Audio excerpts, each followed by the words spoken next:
네, 이제 대선까지 꼭 일주일밖에 남지 않았습니다. 갖가지 변수들도 있고요. 또 변수가 되지 않을 것이라는 얘기들도 들립니다. 정치평론가들과 함께 남은 일주일간의 대선 전망해 보겠습니다. 안녕하십니까? 안녕하십니까? 네.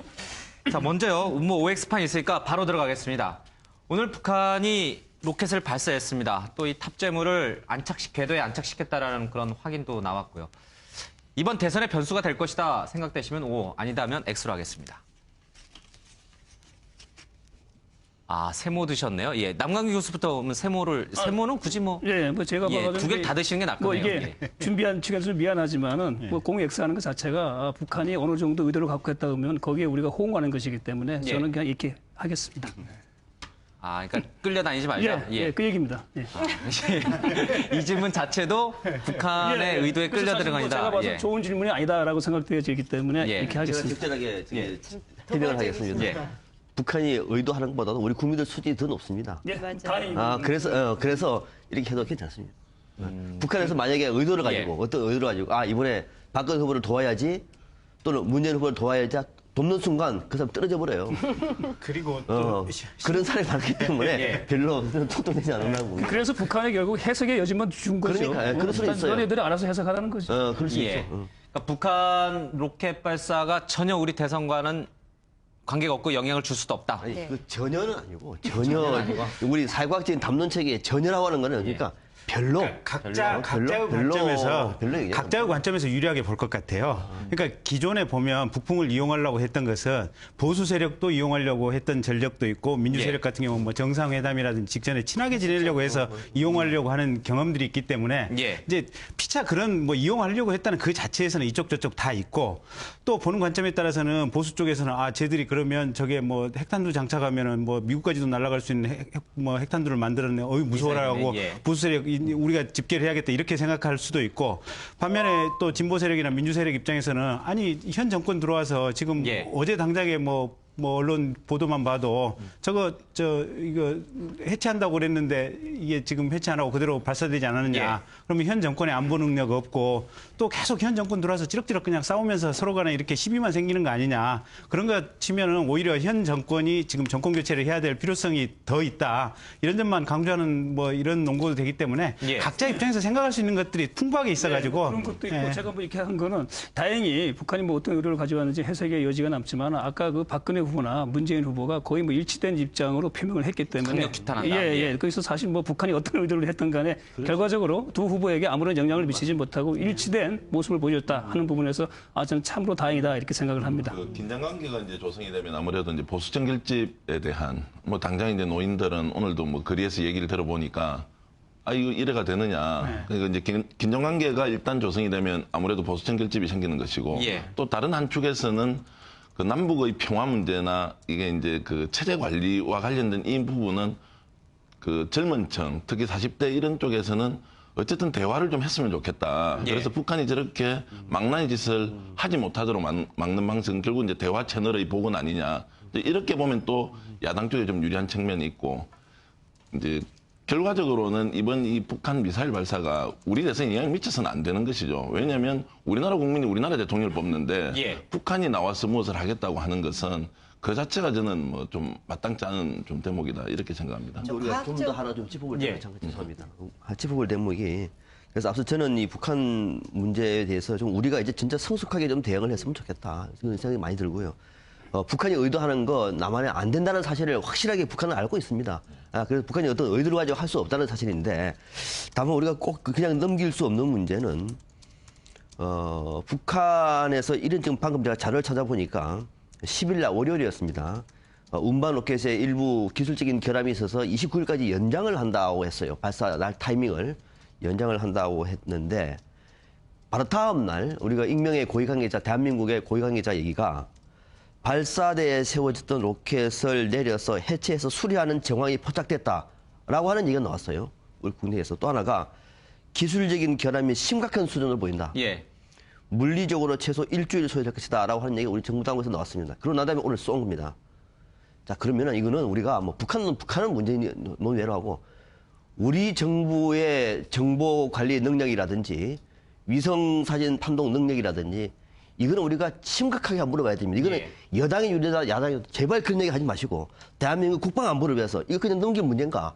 항상 우리는 깜깜입니다. 이렇게 바로 오늘 할 일을 예. 어제도 우리 또 통일부 있죠, 외교부 있죠, 국방부 있죠, 국정원 있습니다. 다 뭐 하는 거죠 지금? 그러니까 심지어 지금 1년 전에 그 김정일 전 위원장, 국방위원장이 죽었지 않습니까?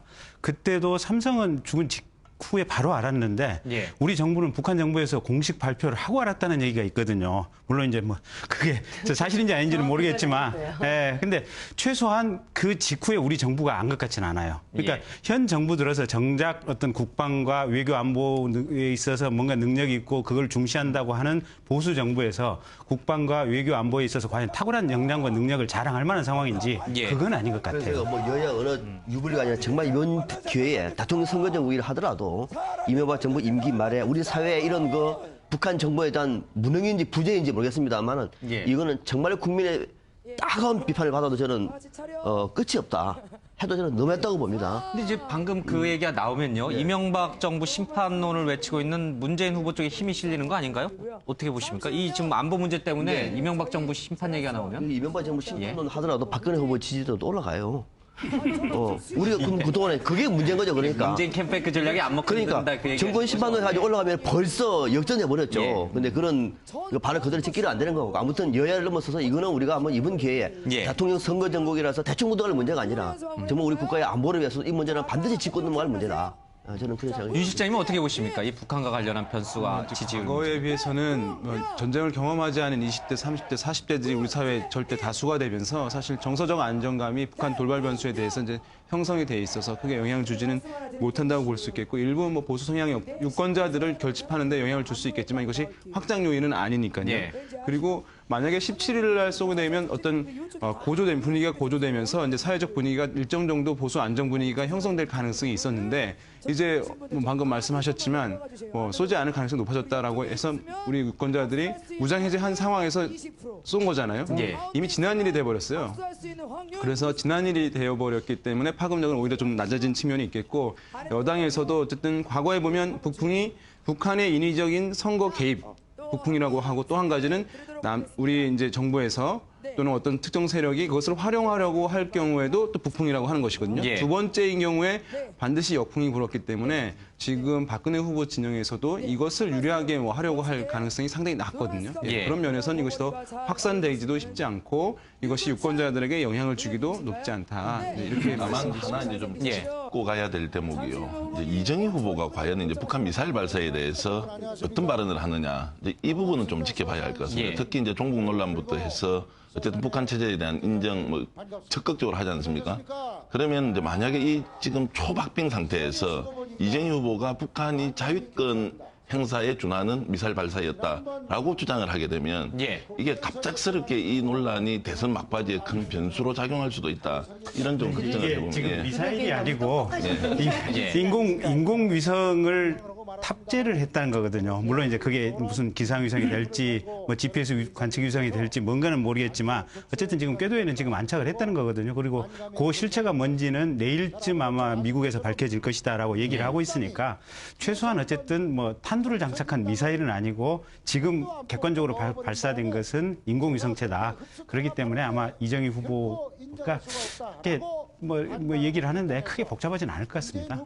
어떻게 근데 보십니까? 이제 아무튼 예. 우리가 2005년 이후에 늘 북풍이 발생을 했었는데요. 그때마다 선거 끝나고 나면 저희가 이제 신문사 기자할 적에 늘 북풍 변수는 없었다 이렇게 늘 기사를 썼습니다. 예. 그러니까 2005년 이후에 보시면 아실 것 같고요. 즉각적으로 오늘 시장의 반응이 증권 시장이 굉장히 안정되어 있지 않습니까? 예. 이런 걸 보더라도 우리 국민들이 성숙돼서 별로 영향을 받지 않을 것으로 보고요. 특히 이제 새누리당이나 민주당 다 동일한 방향의 성명을 내시고 있고 양측이 다 이것을 정치적으로 활용을 하려고 하는 생각을 안 하고 있다는 점에서도 이미 그런 것은 충분히 입증됐다 이렇게 생각이 듭니다.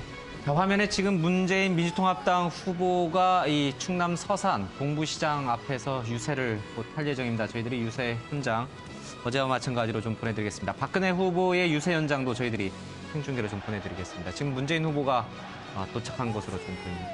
이번 이제 북한 얘기를 잠깐 했는데 앞서 박상병 박사님 얘기하신 것처럼 지금 문재인 후보 쪽에서는 이명박 정부의 안보 무능이 드러났다. 그러면서 또 이제 정권 심판론을 박근혜 후보와 연계시키는 데 전략을 쓰는데 그게 박상병 박사님 말로는 안 먹혀드는 전략이라는 거였죠? 지금까지 안 먹히고 있잖아요. 지금까지. 쉽게 말하면 정권 교체에 대한 국민 여론이 지금 뭐 총론으로 보면은 예. 한 60%가 되는 것 같아요. 정권 교체를 해야 된다. 그런데 문재인 후보 지지율은 그 정도 안 되잖아요. 예. 그러면 상당 부분은 정권 교체를 오히려 박근혜 후보로 넘어가는 것도 생각하고 있다는 것을 우리가 이제 유출해야 되기 알겠습니다. 때문에. 네. 그러면 이거 OX로 한번 해보겠습니다. 예. 생각이 조금 다르실 것 같은데.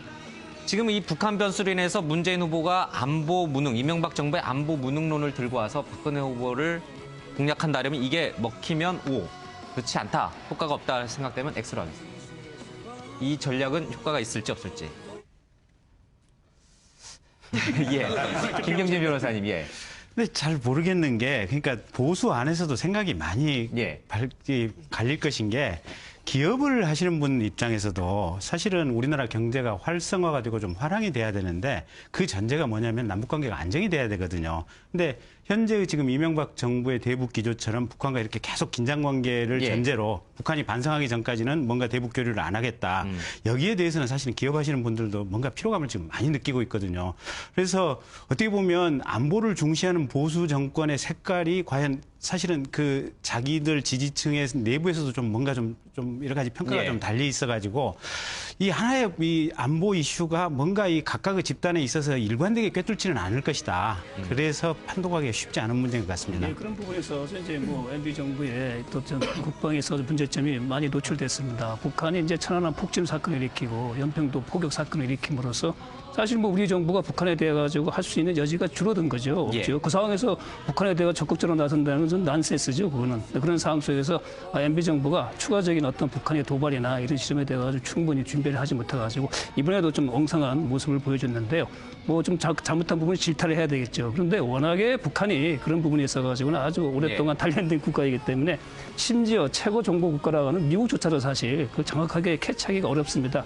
그런 현실적인 부분도 고려해야 되고 또 하나 우리나라는 자유민주주의이기 때문에 예. 이런 안보적인 사항도 바로바로 언론에 바로 노출돼야 된다. 그 과정 속에서 어차피 우리가 구조적으로 자유민주주의가 갖고 있는 취약점이 대응 과정에서도 약간 노출되어질 수밖에 없다. 이런 걸 좀 이해를 해야 되겠죠. 예.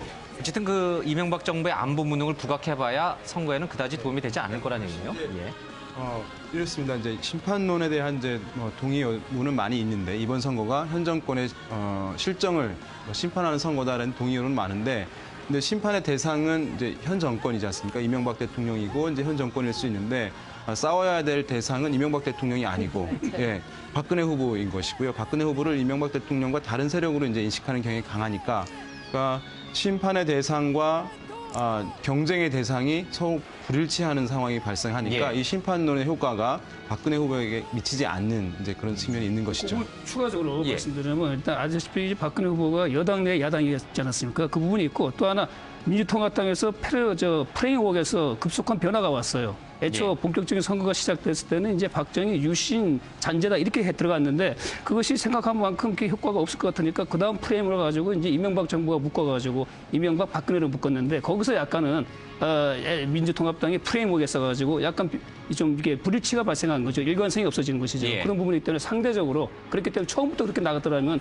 모르겠는데 처음에는 박정희, 뭐 유신, 잔재 이거 하다가 하루 사이에 그것이 이제 MB와 박근혜를 묶어서 하는 거라 하다 보니까 예. 그것이 직접적으로 유권자들한테 그렇게 큰 파괴력을 미치지 못하는 것으로 보여집니다. 그 안보 무능이 이제 정권 심판론과 연결이 된다고 만약에 전제를 해놓고 보면 제가 보기에는 지금 현재 여론의 추이는 정권 심판론에 대한 것들이 거의 다 반영되지 않았느냐.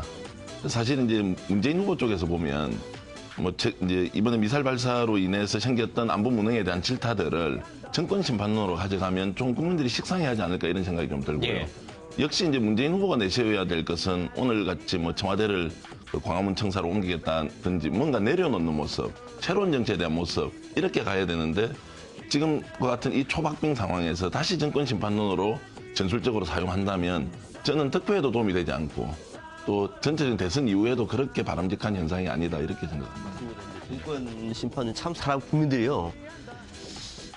대통령 선거 전국을 둘러싼 팽팽한 긴장에 예. 팽팽한 긴장에 작은 기류 하나가 전체를 폭발시킬 수도 있고 무력화될 수가 있는 건데 그동안의 정권 심판론이 만약에 탄력을 받고 있었다라고 가정하면은 이번 같은 경우는 저는 결정타일 거라고 봐요.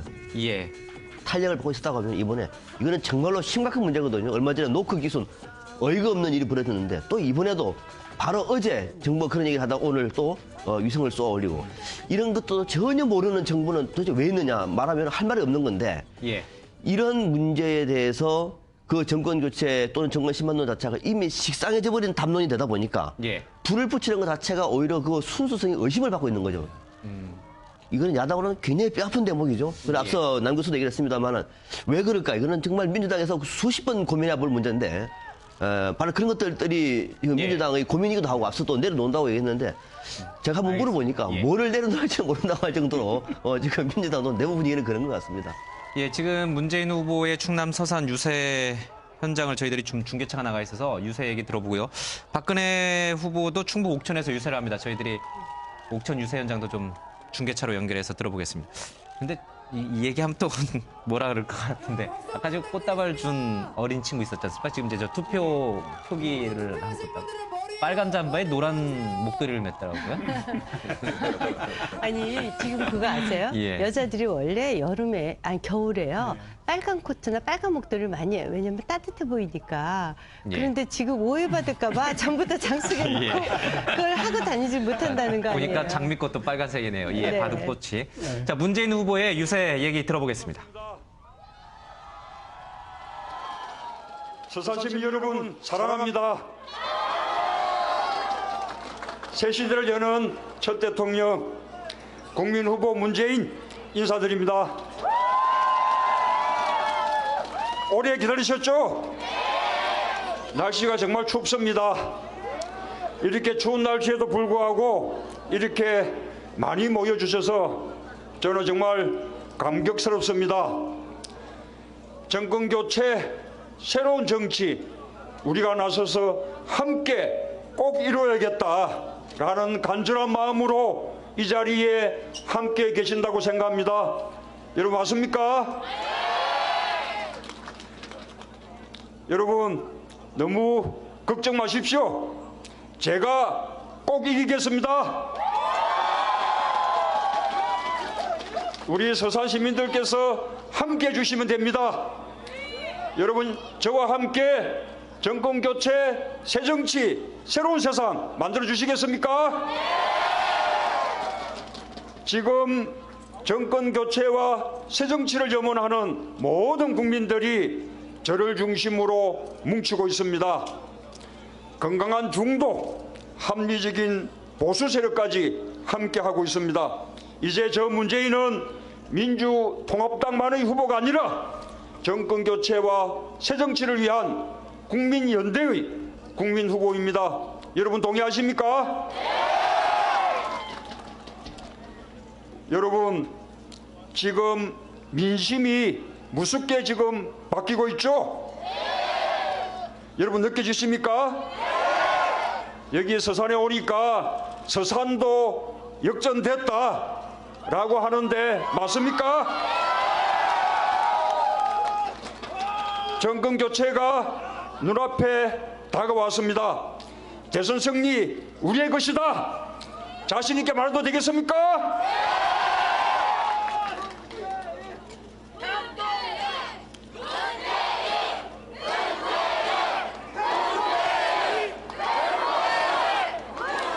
고맙습니다. 이제 선택 분명해지지 않았습니까? 이번 대선은 민생을 살리는 국민연대와 민생을 파탄시킨 특권연대 간의 대결 맞습니까? 문재인, 안철수 그리고 심상정이 함께하는 새정치와 박근혜, 이회창, 이인재가 함께하는 낡은 정치 간의 대결 맞습니까? 미래 세력과 과거 세력 간의 대결 맞습니까? 1% 재벌과 특권층을 대변하는 세력과 99% 서민과 중산층을 대변하는 세력 간의 대결 맞습니까? 한마디로 재벌 후보와 서민 후보와의 대결 맞습니까? 서산 시민 여러분, 누구를 선택하시겠습니까?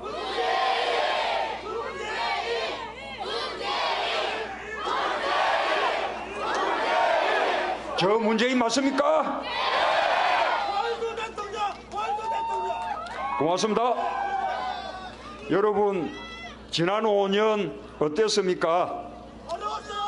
사는 게 좀 나아지셨습니까? 재벌과 대기업만 좋아졌죠? 중산층과 서민들의 삶은 무너지지 않았습니까? 농사 짓기도 힘들어졌고, 업하기도 힘들어졌고, 장사하기도 힘들어졌죠? 한마디로 이명박 정권 5년 악몽의 세월이었던 거 맞습니까? 경제 성장은 좀 했습니까? IMF 때 빼고 성장률이 사상 최저로 뚝 떨어지지 않았습니까? 민주주의도 후퇴했고 안보도 무능했지 않습니까? 북한이 오늘 아침에 미사일로 전용될 수 있는 장거리 로켓 발사했죠. 북한 미사일 박사 유엔 안보리 결의 명백하게 위반한 것입니다. 저는 한반도 평화를 위협하는 북한의 행위에 단호하게 반대하면서 북한이 국제사회의 일원으로 책임 있게 행동해 줄 것을 촉구합니다. 그러나 정부와 새누리당도 국가의 중요한 안보 상황을 선거에 악용하려 해서는 안 됩니다. 여러분 그렇지 않습니까? 그런데 여러분, 정부는 어제까지도 북한이 미사일을 분리 해체해서 수리하고 있다, 수리에 들어갔다, 그렇게 말하지 않았습니까? 오늘 조선일보 일면 톱에 크게 보도됐죠. 여러분, 미사일 크기가 어느 정도인지 아십니까? 건물 20층 높이입니다. 굉장히 크죠? 요즘은 저 위성으로 보면 담배갑만한 크기도 다 식별한다고 하지 않습니까? 그런데 건물 20층 높이가 되는 그 미사일이 분리가 돼서 해체됐는지 그것도 제대로 알지 못했다는 게 그게 말이 되겠습니까? 지난번 김정일 위원장 사망했을 때도 캄캄하게 모르고 있다가 이틀 지난 뒤에 북한 TV 보고 처음 안 것이 지금 새누리당 정부입니다. 여러분, 우리 새누리당 정부의 안보 무능, 그 적나라하게 드러난 현주소를 보여주는 게 아니겠습니까? 그렇게 안보에 무능한 세력이 오히려 저 문재인 보고 안보가 불안하다 그렇게 말하는 거 말이 됩니까? 여러분들께서 심판해 주시겠습니까? 여러분, 박근혜 후보가 이명박 정부도 민생에 실패했다 이렇게 남 이야기하듯이 말하고 있는 것 어떻게 생각하십니까? 이명박 정권 민생 파탄 박근혜 후보에게 책임 없습니까? 부자 감세 5년간 100조, 4대강 사업 22조 모두 박근혜 후보와 새누리당이 찬성해 준 거 아닙니까? 부자 감세와 4대강 사업에 의해서 새누리당이 무려 115개의 법안 날치기 하고 또 지난 4년간 해마다 예산안 날치기 하지 않았습니까? 이게 박근혜 후보의 협조 없이 가능한 일이었습니까? 지난 5년 새누리당의 바깥 주인이 이명박 대통령이었다면 박근혜 후보는 안주인이었다 그렇게 말할 수 있지 않습니까? 민생을 그렇게 파탄시켜 놓고 책임지기는커녕 모든 것을 다 참여정부의 탓으로 돌리면서 5년 더 하겠다 이렇게 나서고 있는데 여러분 용납할 수 있겠습니까? 우리 국민들이 한 번 속지 두 번 속겠습니까? 우리 국민들 힘으로 심판해 주시겠습니까? 여러분 박근혜 후보가 되는 것이 정권 교체 맞습니까? 정권 연장이죠? 박근혜 후보가 되면 정권 교대, 저 문재인이 돼야 정권 교체 맞습니까?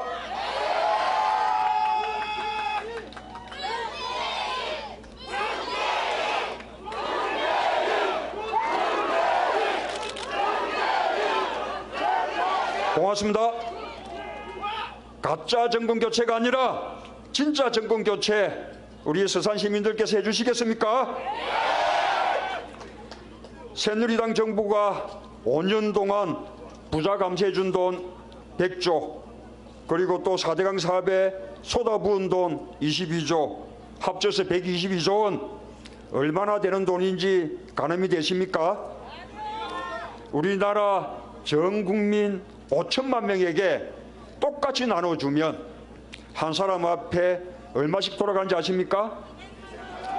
무려 240만 원 아닙니까? 우리 연봉 2천만 원짜리 일자리 600만 개 이상 만들 수 있는 큰 돈입니다. 우리 대학생들 반값 등록금 25년 이상 할 수 있는 돈입니다. 그러면서 반값 등록금은 돈 없어서 못한다. 이게 말이 됩니까? 그렇게 일자리 문제 해결하고 우리 중산층 서민들 복지 해결할 수 있는 그 엄청난 돈을 재벌에게 퍼주고 또 강바닥 파헤치는데 쏟아부었죠. 여러분 심판해야 마땅하지 않습니까? 정권 교체만이 정답이다. 맞습니까?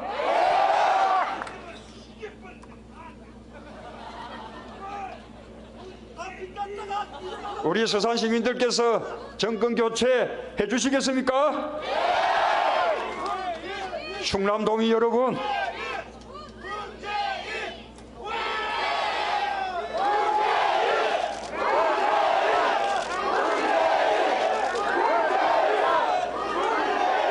고맙습니다.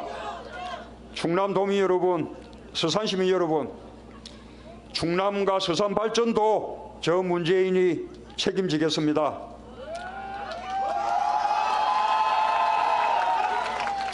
국가 균형 발전 제대로 하겠습니다. 세종시에 청와대 제2집무실 만들고 또 국회 분원 만들고 프레스센터 건립해서 명실상부한 행정중심지 만들겠습니다. 국가균형 발전, 지방분권의 새로운 시대를 열겠습니다. 그래야 충남도 제대로 발전할 수 있지 않겠습니까? 여러분, 우리나라 화력발전의 절반이 충청도에서 생산되고 있습니다. 대한민국 산업이 충청남도의 헌신 덕에 돌아간다라고 말할 수가 있습니다. 자, 모두 다 알고 계시죠? 이제 화력발전소가 아닌 청정 신재생 에너지 산업을 지원해서 충남의 희생을 보상하겠습니다.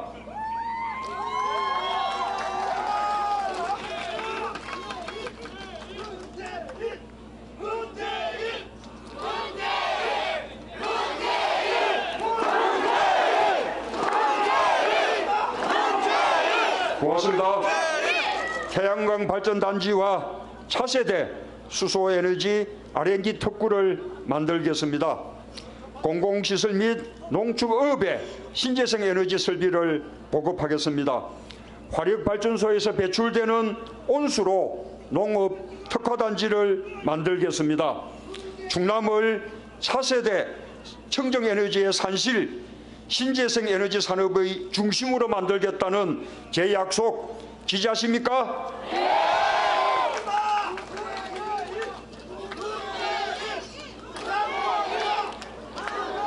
또 아까 저기 피해 주민들 오셨는데요. 지난 5년 동안 외면당한 서해안 기름 피해 주민들의 눈물 제가 닦아드리겠습니다.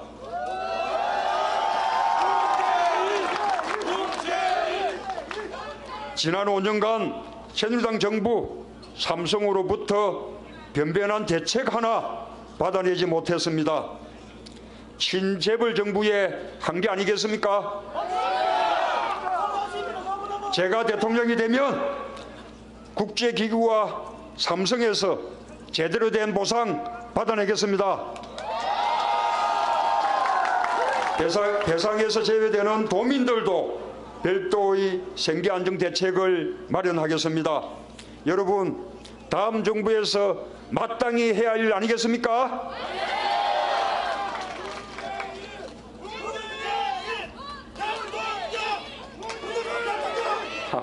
고맙습니다. 대산항도 제대로 돌아가도록 하겠습니다.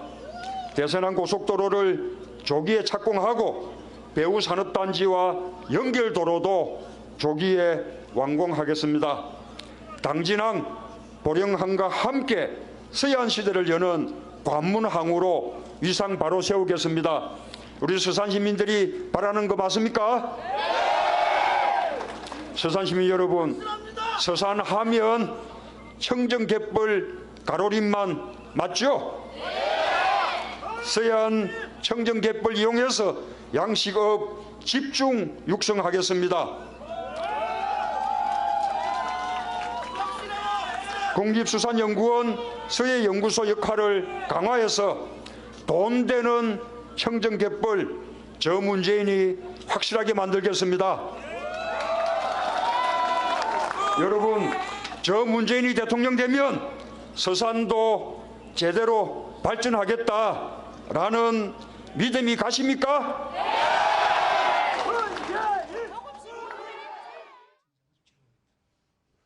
네, 문재인 후보의 충남 서산 유세 현장을 보내드렸습니다. 잠시 뒤에는 충북 옥천에서 박근혜 대선 후보가 유세를 갔습니다. 현장에 나가 있는 취재기자 연결해 보겠습니다. 고정수 기자 전해주시죠. 네, 새누리당 박근혜 대선 후보는 오늘 영남 동북부를 돌아 이곳 충북 지역에 도착하는 유세 강행군을 펼치고 있습니다. 박 후보의 충북 방문은 공식 선거운동 기간에만 오늘이 벌써 3번째인데요. 충청 공양 차원에서 볼 때 특히 이곳 옥천은 어머니 고 유경수 여사의 고향이라는 데서 박 후보에게 남다릅니다. 그만큼 더 친밀하게 바닥 민심을 탐방할 수 있다는 기대가 큰 것으로 보입니다. 이 자리에서 박 후보는 그간 내세웠던 지역 공약을 재차 강조할 것으로 알려졌습니다. 충북 내륙교통 인프라 확충과 충북 남부의 명풍 바이오 산림 휴양밸리 조성 등을 제시하며 적극 지지를 호소할 예정입니다. 박 후보는 이 자리에 이어 곧바로 충북 청주를 방문하고 내일도 충북 일정이 예정된 것으로 전해졌습니다. 대선 때마다 충청 민심이 대선의 승패를 좌우한 만큼 확실한 지지세를 확보하겠다는 전략으로 풀이됩니다. 지금까지 새누리당 옥천 유세 현장에서 MBN 뉴스 고정수입니다. 네, 박근혜 후보가 잠시 뒤 충북 옥천에서 유세를 갔는데 그 역시 저희들이 생중계를 좀 보내드리겠습니다. 자, 이제 좀 주제를 바꾸겠습니다. 어제 문재인 후보, 박근혜 후보 모두 서울 수도권에서 유세를 했습니다. 오늘은 두 분 모두 충청도에 머물고 있습니다. 이게 어떤 의미가 있는 겁니까? 원래 충청도 사람들 여론조사하기가 제일 어려운 지역입니다. 그래서 속마음을 읽기가 상당히 어려운데 지금 양측이 다 그 50-50 반반씩 지금 되게 이제 여론조사에서 그렇게 나오죠. 그래서 이제 거기서 조금이라도 앞서는 쪽이 되게 이제 대선을 이긴다. 중원에서의 파급력이 그만큼 크다. 그런 의미에서 상당히 중요한 의미고요. 오늘 이제 보시면 박근혜 후보 같은 경우는 대구를 거쳐서 충북, 특히 옥천에서부터 시작했다는 것은 이제 선거 막판에 누구나 다 집토끼 확실히 지킨다. 이런 의미가 있다고 보여지고요. 최근에 이제 사실 충청도가 민주당이 조금 우세한 그 민심을 보였다가 자유선진당이 다 지금 새누리당으로 넘어가지 않았습니까? 선진통일당이요? 네. 선진통일당 죄송합니다. 그런 의미에서 또 민주당에서도 50%는 사수해야 되는 지역이죠. 그럼 충청권이 중요한 이 캐스팅 보트 역할을 여전히 하고 있다는 의미에서 오늘 두 분 모두 저기가 있다는 얘기인가요? 네, 우리가 캐스팅 보트 역할은 정말로 제대로 하는 것인지는 좀 짚어볼 대목이 있죠. 과거에는 그랬었죠. 과거에는 충청권이 영호남 사이에서 충청권의 민심을 얻지 못한 후보가 대통령이 된 적이 없습니다. 그 충청권의 자존심이고 또 지역적으로도 중원이잖아요. 중원하면 충청도고. 그래서 상당한 충청도 이 지역민들은 자존심이 강해요. 충청도에 대해서. 그래서 쉽게도 말하지 않습니다. 누구를 지지하느냐 물어봐도 앞서 김영 부회장도 여론조사 믿지 말라고 충청도만큼은 그런 말이 나올 정도로 잘 안 드러내거든요. 그런데 결과적으로 보니까 충청도 같은 경우에는 사실 팽팽했어요. 한쪽으로 힘을 실어주지 않더라고요, 보니까. 맞아요. 지금까지 쭉 일반적으로 봐보면 지금도 저는 예외가 아닌 것 같아요. 어느 한쪽에 힘이 쏠리는 건 아닌 것 같고 다만 이제 이번에도 박빙 싸움에서 그래도 충청도에서 어느 정도 표심을 얻는다 하면 훨씬 더 유리하지 않습니까? 그런 점에서는 충청권이 상당히 의미가 있는 것이고 또 하나는 이제 충청도라고 하는 것 자체가 사실은 지역주의 정당의 어떤 그 해소 차원에서 충청권에서 1등이 된다고 하면은 지역 정당으로 좀 자유로운 측면이 있어요. 마음이 뿌듯합니다. 야, 우리 정당은 이번에 경상도에서만 1등 했다. 저쪽 정당은 호남하고 충청도 다 쓸었네? 이런 분위기하고 고립되는 측면이 있는 거거든요. 충청도는 어느 정당도 놓칠 수 없는 건데, 막 그런 측면에서는 이번에는 뭐 중원 싸움을 하고 있는 것을 보이기를 합니다만은 전체적으로 이번에 캐스팅 보터 역할 같은 경우는 제 같은 경우는 수도권이 그래도 맞는 것이 정확한 편이다. 지금까지 근데 모든 대선 주자는 충청도에서 다 승자는 충청도에서 다 이겼습니다. 충청의 민심을 얻는 자가 청와대로 입성할 수 있다 이런 네네. 얘기네요. 한 번도 예외가 없었죠. 좀 변화가 있는 것인데 과거에 굳이 얘기하자면 이제 과거의 정서적 지역주의에서 실리적 지역주의로 좀 변했다라고 얘기를 표현할 수 있을 것 같아요. 과거에는 충청 지역의 정서를 대변하는 인물, 충청 지역 출신이면 무조건적인 지지를 하는 영남과 호남과 유사한 이제 지역주의였다면 이제 여러 정치 세력들이 이제 충청 출신들 많이 이제 뭐 대통령이 되지 못하면서 이쪽에 뭐 민주당이든 새누리당이나 그전에 한나라당이든 하게 되면서 이제 이쪽 손을 들어줬다면 또 지역 발전 잘 되고 저쪽 손을 들어도 더 잘 되고 하면서 지역 발전 공약을 현실성 있게 내놓는 정치 세력 그 인물에게 손을 들어주는 이제 표가 움직이는 손을 들어주는 움직이는 실리적 지역주의로 충청 지역 특성이 이제 과거와 이제 변한 측면들 그러면서 이제 몸값이 자연스럽게 올라가게 된 것이죠. 그런 측면의 특성으로 바라볼 필요가 있고 이번 대선에서 뭐 다소가 이제 박근혜 후보가 충북 지역에서는 우세를 많이 이제 보이는 측면이 있어요. 유영수 여사의 고향 때문이겠죠. 옥천이요? 예, 그렇습니다. 유세를 할죠. 그런데 대전 충남 지역 같은 경우에도 다소가 이제 앞서는 경우들이 이제 많이 나오긴 있는데 왜냐하면 뭐 이 지역을 상징하는 이제 인물들이 다소가 이제 간 부분이 있으니까. 이제 그럼에도 불구하고 격차가 이제 많이 나는 것은 아닌데 이 수도권에서 세종시나 천안 등의 이제 유입 인구 상당히 많거든요. 그리고 대전 같은 경우에 젊은 층의 비율, 고학력자들이 또 많은 비율이 높습니다. 이제 그런 것들 여전히 충청 지역의 유동성을 있게 하는 요인들이라고 할 수 있겠습니다. 어떻게 보니까 충청 민심이 어디로 갈 거라고 보십니까? 제가 봐가지고는 이제 박근혜 후보가 충청권에 오랫동안 많은 공을 들였죠. 특히 이제 행정수도 이전을 둘러싸고 충청도민의 이익을 오랫동안 대변해왔고 그걸 둘러싸고 이명박 대통령하고 대립각도 세우지 않았습니까? 그런 부분에 대해서 본다면 제가 아무래도 충청도는 이제 박근혜 후보가 더 선점했다라고 보여지고요. 또 하나 이제 박근혜 후보가 일찍이 그 새누리당의 그 대통령 후보로 확정됨으로써 그 충청 지역을 자주 갔어요.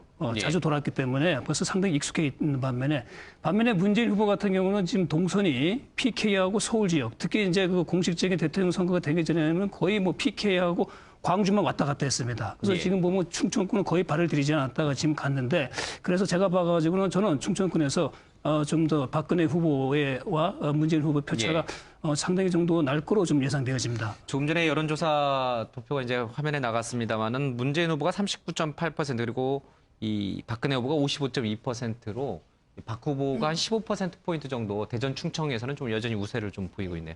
민주당에서는 50%를 지금 목표로 삼고 있는 것이 그러한 조금 뒤지는 그런 여론 때문에 그런데 어쨌든 지금까지는 이제 중요한 관전 포인트가 충청도에서 진 사람은 한 번도 대권을 가진 적이 없어요. 그런 의미에서 저는 이제 그 야당이 이 충청권에 앞으로는 상당히 몰입할 것이라고 봅니다. 왜냐하면 거기서 여론이 그 충북을 통해서 인천 수도권 특히 경기도 서부 쪽까지 이게 한 그 여론 형성권이거든요. 그러니까 충청도의 중요성은 아무리 강조해도 지나치지 않죠. 충청 지역을 이제 보면 2002년 이제 그 대선 때 노무현 이제 후보가 그 행정수도 이전의 공약을 가져왔고 사실은 가장 큰 수혜 지역이 어쨌든 세종시지 않습니까? 그런데 이제 박근혜 후보가 MB 정부 때 어떤 식으로든 원칙을 고수하는 쪽으로 가면서 많이 이제 상쇄가 되었죠. 이제 과거의 경향으로 보자면 지금 현재 문재인 후보가 실질적으로 좀 앞서도 관계가 없는 지역인데 예. 오히려 박근혜 후보가 새정치를 지키면서 거꾸로 말씀을 드리면 결국 문재인 후보가 충청 지역 공약과 관련해서는 새정치를 잘 살리지 못했다. 이런 것들이 좀 반영이 되는 것 같고 마지막에 이제 지금 정운찬 총리가 어쨌든 지지선을 하지 않았습니까? 이것이 충청권의 민심에 일정한 영향을 줄 것이다. 그러면 제가 봤을 때는 충청 지역은 안희정 충남지사, 그다음에 예. 정운찬 총리, 이제 반대 대척점에 서 있는 쪽이 이회찬 전 후보 대표죠. 이인재 또 대표 이렇게 이제 그러면 어느 사람을 보고 이제 지지를 할 거냐 이런 것들은 좀 관심 있게 지켜볼 필요가 있을 것 같습니다. 예. 두 분이 오늘 충청에서 유세하기 때문에 충청권 민심 얘기를 좀 해봤고요. 다시 좀 OX로 좀 돌아가겠습니다. 지금 일주일 남은 상황에서 선거 여론조사를 좀 보면은 대략 한 2에서 5%포인트 정도 이제 차이가 나오고 있습니다. 조금 좁혀지기는 합니다만 내일부터 여론조사 결과 공표가 금지가 되니까 저희들이 알 도리가 없는데 유추해 보겠습니다. 남은 일주일 사이에 이 지지율 격차가 그대로 굳히기로 갈 것인지 아니면 뭐 반전되거나 역전될 그 가능성이 있는지 이제 그걸 좀 한번 들어보겠습니다. 굳히기로 간다. 그러면 O. 역전이 가능하다. 그러면 X로 하겠습니다. 예. 박근혜 대세론 굳히기로 간다. 여론조사 전문가가 예, 우리 윤영 실장님 예외를 좀 하겠습니다. 예, 좋습니다. 예. 자, 그러면 O부터 좀 들어볼까요? 예, 이 굳히기 그대로 간다는 얘기죠, 이 격차가. 네, 격차가 상당히 줄어들기는 할 거예요. 예. 왜냐하면 진보 대 보수 싸움이고 하니까 그럼에도 불구하고 이제 한 일주일뿐이 남지 않았고요. 지금 유권자 구성비가 보수가 좀 더 많거든요. 예. 그리고 여론조사 공표 직전의 여론조사가 지금까지 한 번도 뒤집힌 적이 없었어요. 예. 그래서 그 법칙이 이번에도 그대로 적용되리라 이렇게 보기는 어렵지만 막판 뒤집기가 사실은 그만큼 어렵고 부동층이 줄어들면서 두 후보가 급격히 좁아지기는 하지만 예. 결국 그 추세로 선거가 끝났던 것이 그간의 그러면 여론조사더라고요. 2에서 지금 5%포인트 정도 격차가 나는데요. 네. 줄어든다면 어느 정도까지 줄어들 거로 우리 김 부회장님 예상하십니까? 지금 이제 우리가 투표를 감안하지 않는 지금 조사들이 나오고 있는데요. 최종적으로는 저는 2%까지도 좁혀질 수 있다고 2%포인트 봅니다. 정도의 네. 결과가 나올 것이다. 그대로 간다. 예. 저는 우리 X를 드신 분. 네. 저부터 먼저 하세요. 예. 지금 X는 좀 들고 계시죠. X를 들을까요? 예. 그 단일화가 이제 이렇게 멋지지 않게 끝나면서 사실은 박근혜 후보가 계속 그냥 치고 올라갔지 않습니까? 근데 그게 다시 꺾인 게 6일 오후 4시부터거든요. 안철수 전 후보하고 지금 문재인 후보가 만나면서부터 박근혜 후보 올라가던 게 다시 내려오고 이러면서 최종적으로 6일 여론조사분을 보면 아마 대체로 적게는 4%에서 많게는 한 8% 정도까지 박근혜 후보가 우세했었는데 예. 지금 6일 상간에 2%에서 5% 정도로 이렇게 줄어들었거든요. 예. 그러면 이렇게 평균적으로 보면 한 4, 5% 정도가 지금 6일 상간에 거의 하루에 한 1%는 안 되고 0.8% 내지 0.9% 정도 이렇게. 예, 오늘 한 보수 성향의 석가시본에서는 0.9%포인트까지 줄었더라고요. 예, 그래서 치고 올라가는 속도하고 저쪽에서 내려오는 속도가 의외로 빨라요. 생각보다는 빨라요. 그래서 제가 처음에 생각했을 때는 6일, 7일 이쯤 예상을 했을 때는 저게 지금 문재인 후보 쪽에서 아무리 치고 올라가도 결국은 턱 앞에서 거꾸라지지 않느냐 이 생각을 많이 했었는데 예. 속도가 생각보다는 예상보다는 빠르고 그렇기 때문에 아마 지금 또 6일 남았지 않습니까? 그래서 가능할 수 있겠다. 역전이 가능할 수 있겠다. 예. 만약 역전이 된다면 몇 %포인트로 역전이 될 거라고 보십니까? 똑같은 질문이죠. 결국은 1, 2% 정도일 것 같아요. 1, 2%포인트로 문재인 후보의 역전이 가능하다. 예. 그다음에 이제 여론조사 전문가 두 분이 계시지만 제가 조금 전 비전문가 입장에서 이제 이렇게 여론조사를 하게 되면 요새 이제 일반 집전화하고 그다음에 휴대전화를 거의 반반씩 섞는다고 하는데 휴대전화를 통해서 여론조사를 받는 계층들 중에서 거기 이제 응답하는 사람들 중에서 사무실에서 책상에 앉아서 뭔가 이렇게 사물을 보는 공무원이라든지 삼성 직원이라든지 이런 사람들 같은 경우는 실질적으로 일을 하면서 여론조사 응답하는 것이 일과 시간 중에는 불가능하거든요.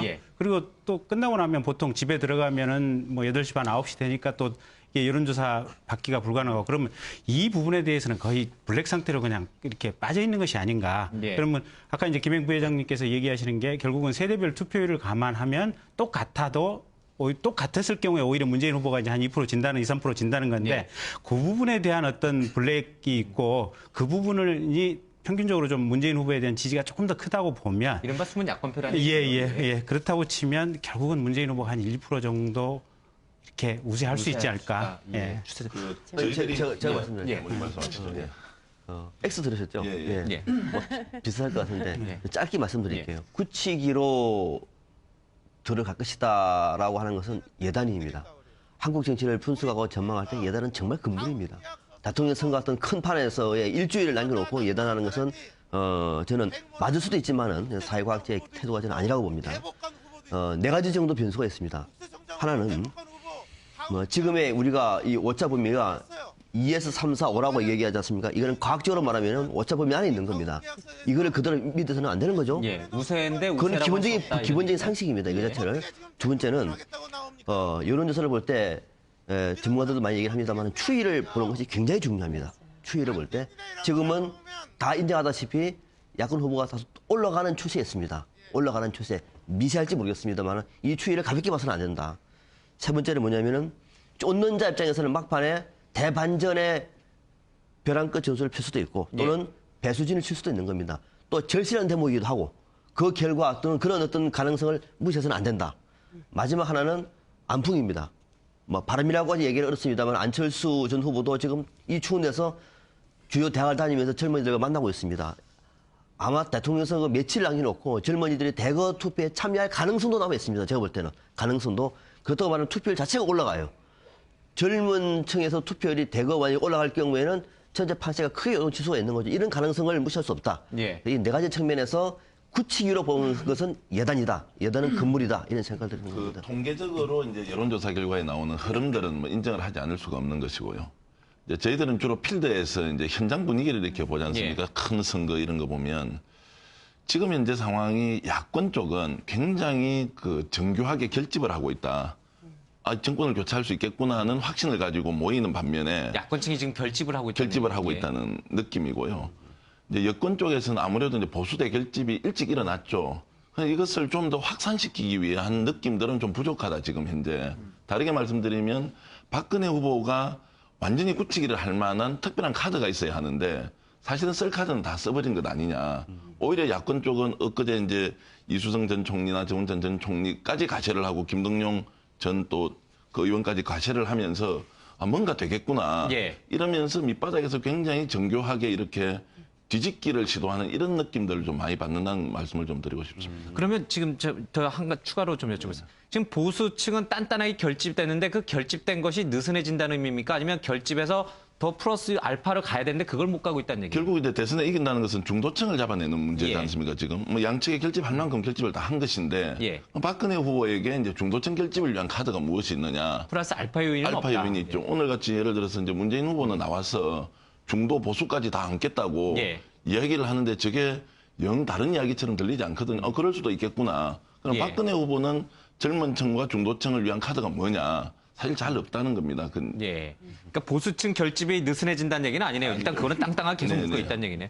우리 뭐 제가 봐가지고 이제 아까 우리 말씀하신 대로 굳히기는 질문을 굳힌다고 질문을 던졌으니까 거기에 대해서 이제 반응을 한 것이고 뭐 굳힌다는 용어는 어찌 보면 약간은 좀 그건 교만스러운 표현이 되겠죠. 저는 뭐 어찌 보면 좀 다소 좀 소수 의견을 보여주고 싶습니다. 저는 여론 전문가도 아니지만 오히려 뭐 제 개인적인 생각이지만 지금 2, 4% 범위 내에서 더 벗어날 수도 있겠다. 그래서 저는 박 후보가 더 격차를 벌릴 수도 저는 오히려 있겠다. 좀 그렇게 봅니다. 그래서 그거는 뭐 제가 뭐 과학적인 수치나 이런 걸 가는 게 아니고 여러 가지 흐름이나 이런 걸 봐서 개인적으로 판단하기 때문에 다수는 뭐 초박빙 이렇게 보는데 저는 일단은 뭐 그쪽으로 좀 보입니다. 오히려 더 격차가 크게 벌어날 수 있다. 조금 다른 시각이었어요. 우리 중립적인 윤 실장님 어떻게 보십니까? 일단 이번 선거에서 유권자 지형 자체는 뭐 박근혜 후보에게 상당히 유리하게 형성이 돼 있는 것은 틀림없습니다. 왜냐하면 아까 말씀해 주셨지만 50세 이상의 고령 유권자 비율이 2002년 10년 전에 30%였는데 지금은 40%로 늘어났거든요. 그런 측면이 있고 20, 30대는 이제 반면에 50%에서 40%로 줄어들었으니까 50세 이상의 이제 고령자들 보수 성향을 많이 보이시고 그다음에 투표율이 또 이분들이 많이 높기 때문에 사실 이제 그 측면에 있어서는 상당히 뭐 박근혜 후보에 유리한 이제 구도라고 할 수 있는데 다만 이제 문재인 후보 측에서는 40대에 어쨌든 여론 지형이 바뀐 측면이 있습니다. 뭐 팽팽하게 나오는 경우들도 있지만 우리가 서울시장 보궐선거 같은 경우 보면 박원순 후보가 나경원 후보에 비해서 40대에서 30%를 이겼거든요. 30%포인트 차가 포인트 차가 났죠. 40대에서. 예. 어마어마하게 이제 차이가 났었는데 그리고 지난 총선에서도 여당이 졌지만 40대에서는 결과는 달랐고요.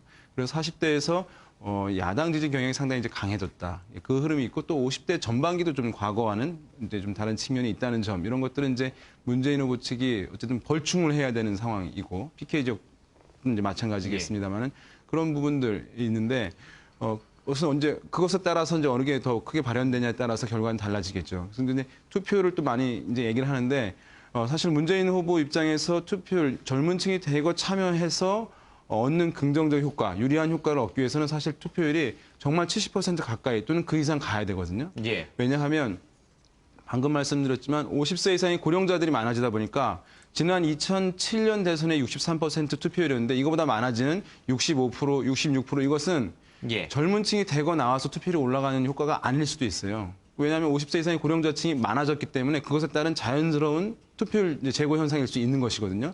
그렇기 때문에 적당히 투표율이 올라서는 문재인 후보한테 도움이 안 되고 정말 많이 올라야 되는 상황. 그러니까 더 좀 절박한 상황이라고 할 수 있는 것이죠. 지금 상황에서는. 제가 추가적으로 좀 말씀드리고 싶은데 아까 인구 구성 변화를 말씀드렸는데 우리가 언제부터 계속 몇십 년 전부터 이제 우리가 40대는 장년, 50대는 뭐 나이가 많다는데 지금 사실 우리 평균 수명이 한 15년 이상 늘어났습니다. 예. 그걸 보게 되면은 우리가 지금 선거에 있어가지고 중년이다 장년이다 하는 구분도 변화가 되어집니다. 50대라 가지고 장년이다 본다, 나이 늙은 층이 들어간다 보면은 지금의 시대 흐름에 인구 구성의 변화에 맞지 않는 어떤 그런 평가 기준이 아닌가 이렇게 생각합니다. 다만 이제 지금 같은 경우에 2002년 대선에서 노무현 후보가 50대에서 얻은 득표율이 40%였습니다.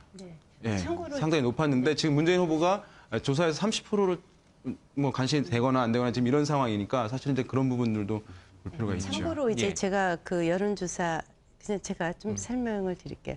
이제 앞서는 후보가 있지 않습니까? 그 후보는 계속 그 끝까지 가요. 이렇게 쭉 이렇게 일렬선으로 이렇게 가면서 그러니까 이제 2002년도 대선 때도 이에 그 단일 후보 문재인 후보는 그냥 쭉 가면서 이쪽 지는 쪽이 뒤늦게 결집을 하면서 이렇게 쭉 갑니다.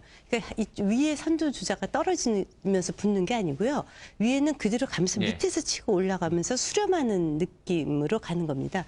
늘 선거가 그랬었어요. 지난번에 그 5년 전에 그 이명박 정동영 두 후보가 싸울 적에도 이명박 후보는 계속해서 가고 정동영 후보가 뒤쫓아. 그러니까 여야 후보가 아니라 지는 후보 측에서 뒤늦게 이제 결집을 하는 현상이죠. 그러니까 지금도 보시면 박근혜 후보가 뚝 떨어지고 이러는 건 아니고요. 박근혜 후보는 굉장히 탄탄한 그 콘크리트 지지로 쭉 가고 이제 굉장히 빠르게 치고 올라가는. 여야의 그 지지층이 이동하는 것이 아니라 중간층이 이제 점점 특정 후보로 쏠린다는 얘기거든요. 중간층이. 예, 앞서도 말씀하셨는데 저는 제가 앞서 말씀드린 쫓는 자의 막판 승부라고 하는 이유가 뭐냐면은 쫓는 자가 지금 포인트를 아마 문재인 후보 쪽에서는 두 가지를 잡을 것 같아요.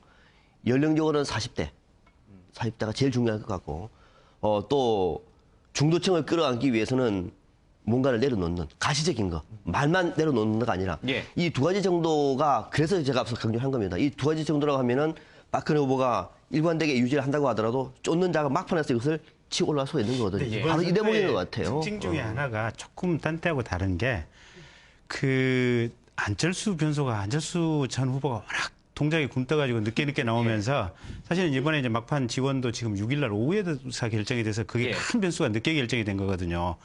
그래서 그 늦게 나오는 이 변수가 지금 어떻게 갈 것인지 그다음에 또 김영 부회장님이 이렇게 가신다고 했는데 그 이후에 어쨌든 박근혜 후보가 미세 하나만 지금 약간 꺾이는 추세는 오차범위에서 그렇게 출렁출렁하면서 밑에서 치고 가요. 일주일밖에 남지 않았는데 각분들 말 들어보니까 이게 규칙인지 아니면 역전 가능한 건지 잘 모르겠습니다. 쓰지 말아야 될 것 같아요. 왜냐하면 그건 입장에 따라가지고 뭐 5만 원으로 비춰줄 수 있으니까 뭐 약간 유리하냐 아니냐 이 정도로 봐야 되지. 10% 정도 조사 결과들이 많이 나오고 있는 상황이어서 이제 유동성은 있는 선거다 이렇게 볼 수 있겠습니다. 여전히 안개 속이다. 결론은 그거 같습니다. 오늘 6분 말씀 너무 잘 들었습니다. 내일 또 이 시간에 뵙겠습니다. 고맙습니다. 고맙습니다.